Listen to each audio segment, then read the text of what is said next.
روح جب جاتی ہے اوپر اس کو دیکھتا ہے جاتا ہوا اور دیکھتا ہے کہ روح کہاں جا رہی ہے۔ جب روح اچھے مقام پر جاتی ہے، ہم نے بہت سے لوگوں کو دیکھا،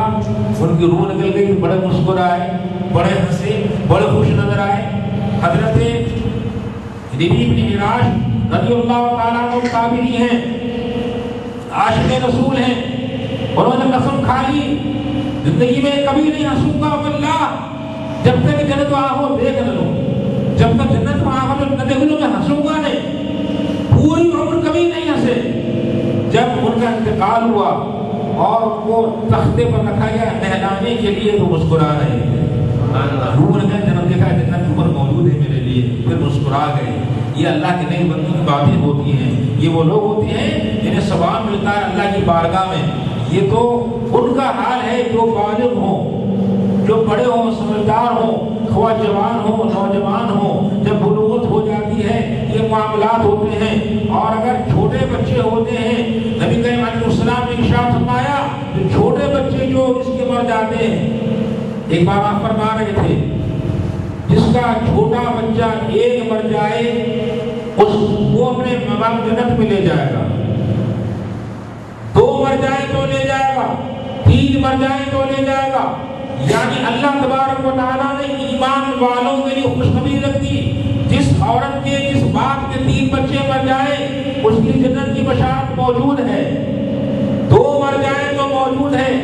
ایک خادم نے یا رسول اللہ ایک ہو تو ایک کے لیے بھی یہی ہے۔ کل قیامت کے روز وہ بچے اللہ تبارک و تعالیٰ کی بارگاہ میں کھڑے ہوں گے، ان کے ماں باپ بھی کھڑے ہوں گے، انہیں سنایا جائے گا تمہاری سزا ہے تم نے یہ کام غلط کیا تھا، تو فرشتے وہ بچے پاک پڑ جائیں گے آ کر، مولا یہ ہماری ماں ہے، یہ ہمارا، اس کو بخش دے مولا، کرم فرما دے، اچھا جاؤ اپنے ساتھ لے جاؤ جنت میں۔ پھر فرمایا وہ بچہ جو چھوٹا ہو، ابھی کچا ہو، ابھی حمل پورا نہیں ہوا، اس میں روح پڑ گئی تھی، چوتھے مہینے میں روح پڑ جاتی ہے، روح پڑ گئی تھی، وہ بھی انتقال کر گیا، وہ حمل ساقط ہو گیا، وہ بھی اللہ کی بارگاہ میں اپنے ناف کو لے کر حاضر ہوگا، مولا یہ میری ماں ہے، یہ میرا باپ ہے، اسے بخشش فرما دے۔ نبی نے فرمایا گا ایھا الصد المراغب ربہ، وہ کچے بچے رب سے لڑنے والے جائز کو اپنے ساتھ جنت میں لے جا۔ اللہ اکبر، پتہ چلا کہ ایمان والوں کے لیے اللہ نے بڑی بڑی راحتیں رکھ دی ہیں۔ اگر کسی کے پاس عمل اچھے نہیں ہیں، عمل برے ہیں، ایمان مضبوط ہے، اس کے بچے مر گئے ہیں، اگر تین مرے ہیں تو جنت میں چلا جائے گا، دو ہیں تو بھی، ایک ہے تو بھی، اور اگر یہ اس کے پاس کچھ حاصل نہیں ہے